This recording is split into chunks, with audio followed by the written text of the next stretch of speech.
The introduction of this car in 1886 began an era of automobile excellence. As the first patented car by Carl Benz, it reached a top speed of 9.3 miles an hour, marking the beginning for what many call the finest automobile made, the Mercedes. In the early years, Carl Benz and partner Gottlieb Daimler found that racing and competition was great exposure for their cars. The result, increased sales. The adage, win on Sunday, sell on Monday, helped the fledgling company to grow and flourish. Over the years, this approach became a tradition of excellence. In 1952, Mercedes introduced the competition model 300 SL. This was the racing version of what many would call the most beautiful car ever built by Daimler-Benz, the 300 SL Gullwing, introduced in 1954.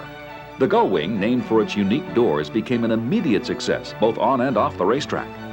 In 1955, the competition model took both the red and blue ribbons at the Mille Miglia and Sicily's Targa Florio. Although only 1,400 Gullwings were built between 1954 and 1957, today avid Gullwing buffs gather at vintage races, shows, and meets throughout the world.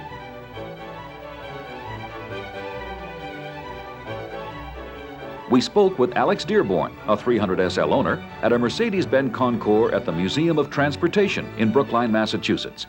And he gave us some insights into the Gullwing mystique. Each year at Pebble Beach, the organizers choose a car which is to be the featured make. And in 1986, it was Mercedes-Benz, and so the factory sent over all of their famous old Grand Prix cars and so forth, and Moss and Fangio were there driving around, and it was quite an event. At that time, they also encouraged owners of 300 SLs to bring their cars to do a race and parading through the streets and so forth. And they had a collection of some 30 cars then, 300 SLs. The Gullwing doors give the impression that Mercedes was ahead of its time, designing a sports car with unique features never seen before.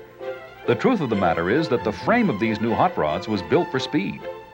In the early 50s, most of the manufacturers who were building successful sports racing cars for Grand Prix racing and for road racing we're starting to build multi-tubular space frames made out of very small section tubing, and the purpose of this was to make them lightweight and very rigid all at the same time. But it was found that if you cut a big hole in the middle of the car, which goes all the way down to the baseline here, you destroy the rigidity of the frame.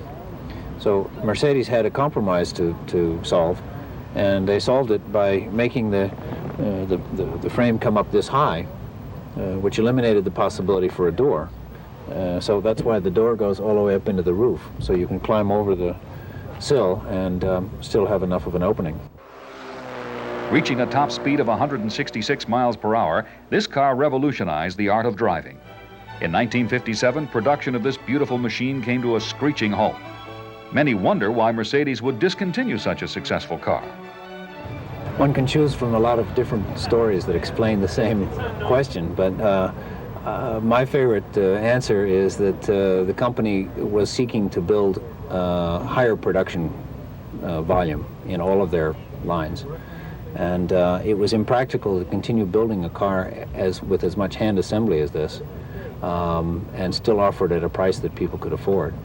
Also, most of the high-performance sports cars of that time were open cars, and I think it appeared to the factory that to build a very expensive sports car, which was not a convertible, was going to be a hard thing to sell. And so in 1957, when this car was finally discontinued, they started building the 300 SL Roadster, which had a removable hardtop and a convertible top as well. Although the Gullwing doors were built into this car for practical reasons, the beauty and uniqueness of them caught the attention of other car builders years later. John DeLorean built his DeLorean motor cars with Gullwing doors also. With the downfall of his automobile empire, these doors were thought to be gone forever. Not so. Toyota has just introduced a new street rod, the new Sierra, with Gullwing doors. But if you think you'd like to get one, sorry, this car is only going to be marketed and sold in Japan.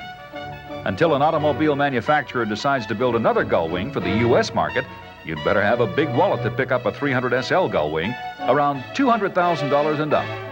Well, maybe they're worth it.